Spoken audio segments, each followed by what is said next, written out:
milkshake. Test එකක් දීලා බලමු.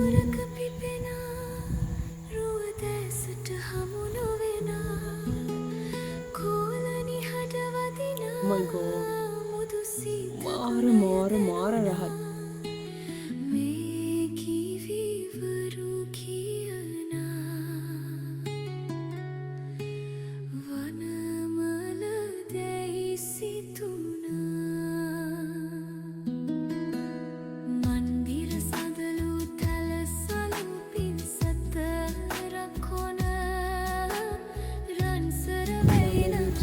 ටෙස්ට් එකක් දීලා බලමු.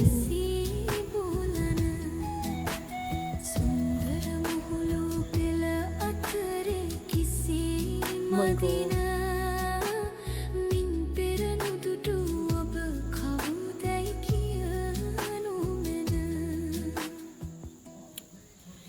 So yummy අනේ හදලා බලන්න. මාර හයි ෆ්‍රෙෂ් ස්ට්‍රෝබෙරිස් දාලා නිසා ස්ට්‍රෝබෙරි රස මාර විදිහට තියෙනවා. මාර රසයි. හදලා බලන්න. Cheers. Bye. I vlog getting home.